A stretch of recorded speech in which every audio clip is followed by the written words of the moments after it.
राम राम।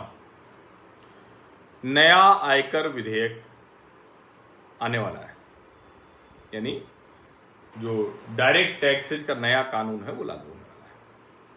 अब जाहिर है कि इसके बारे में जानकारी तो होनी चाहिए, क्या कुछ होने वाला है इसमें। एक तो सबसे पहले समझ लीजिए कि ये जो नया विधेयक आ रहा है, आयकर विधेयक, ये कोई ऐसा नहीं है कि कर दरों में बदलाव करेगा। कर दरों में तो आपको बजट के समय में जो सुनाई पड़ता है वही बदलाव होने वाला है। ये दरअसल 6 दशक पुराने, यानी लगभग 60 वर्ष पुराने जो कानून ITR फाइल करने का, इनकम टैक्स का जो कानून है, उसकी जगह लेगा। आयकर विधेयक 2025 11 अगस्त को इसको सदन में पेश किया जाना है। आयकर अधिनियम 1961 की जगह लेगा। अभी तक वो लागू है, आज की तारीख तक। जाहिर है वित्त मंत्री निर्मला सीतारमण इसे सदन में पेश करेंगे। और इसका मूल उद्देश्य क्या है? जो लैंग्वेज है, आयकर कानून की जो भाषा है, उसको थोड़ा सरल किया जाए जिससे कि लोगों को समझ में आए। जो ऐसे प्रावधान हैं जो अब उपयोगी नहीं है, उनको हटा दिया जाए। यानी जो एक तरह से कहें कि एक्सप्लेन करने में बहुत ज़्यादा है, तो उसको हटा दिया जाए, उसको कम कर दिया जाए। जो करदाता है, जिसको बार बार मोदी जी कहते हैं कि ऑनेस्ट टैक्स पेयर्स का बड़ा सम्मान है और बहुत प्रशंसा करते रहते हैं, अब तो 12 लाख तक टैक्स छूट भी कर दी, उसको आसानी से समझ में आए चीजें और उसके लिए ज्यादा मुश्किल न हो, वो अच्छे से कर सके। 13 फरवरी 2025 को इस विधेयक को पहली बार संसद के सामने रखा गया था। विधेयक को संसदीय समिति के पास भेज दिया गया था कि कोई और इसमें जरूरत है तो किया जाए। 22 जुलाई 2025 को समिति ने लोकसभा में अपनी रिपोर्ट प्रस्तुत की और कई सुझाव जो बदलाव के थे वो भी दिए। अब एक तो यह है कि ITR के बाद TDS रिफंड का दावा जो बिना जुर्माना है वो किया जाए।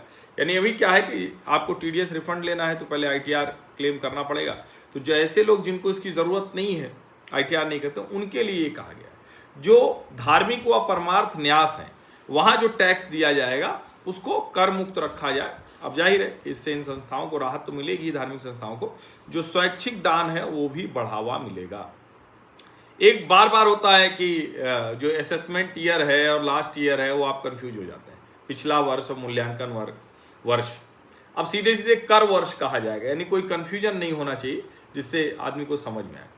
कंपनी सचिव जो होते हैं, कंपनी सेक्रेटरी जो होते हैं, उनको लेखाकार की परिभाषा में शामिल नहीं करने पर भी इसमें यह है कि समिति ने कहा है कि ये न किया जाए, क्योंकि इससे सरलीकरण की बजाय और भ्रम की स्थिति हो सकती है।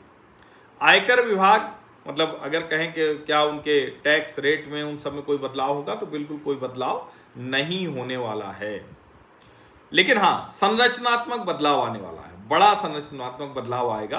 और एक तरह से कहें कि जो प्रक्रिया है अभी तक की टैक्स भरने की, वो कम जटिल होगी, अधिक पारदर्शी होगी। और दावा किया जा रहा है, सरकार दावा कर रही कि करदाता हितैषी होगी। अब वो कह रहे हैं छोटे करदाता, वरिष्ठ नागरिक, धार्मिक संस्थाएं और जो गैर फाइलर है ITR वाला, उसको राहत मिल सकती है। अब ये तो आगे आने को पता चलेगा, क्योंकि ऐसी चीजें आती हैं तो लगता है बहुत कुछ चेंज हो गया, फिर बाद में लगता है कि अरे ये तो अभी रह ही गया। संसद में पारित हो जाए तो 26-27 से लागू हो सकता है। अब जाहिर है ऐसे जब नए कानून आते हैं तो कई तरह की सावधानी भी बरतनी जरूरी होती है। जब नए बदलाव होते हैं तो कई तरह के भ्रम भी आते हैं, उसके लिए भी सरकार को तैयारी रखनी पड़ेगी।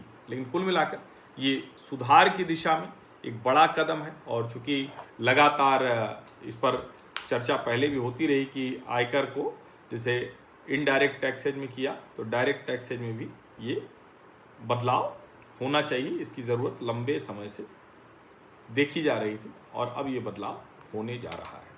अब देखते हैं, एक बार वो सामने आ जाए, 11 अगस्त की तारीख है, तो सामने आ जाए तो फिर समझ में आएगा कि अभी इसमें क्या स्थिति है। आप सभी का बहुत बहुत धन्यवाद। सब्सक्राइब अवश्य कर लीजिए, नोटिफिकेशन वाली घंटी दबा दीजिए, लाइक का बटन दबा दीजिए, अधिक से अधिक लोगों तक इस वीडियो को पहुंचा दीजिए। धन्यवाद।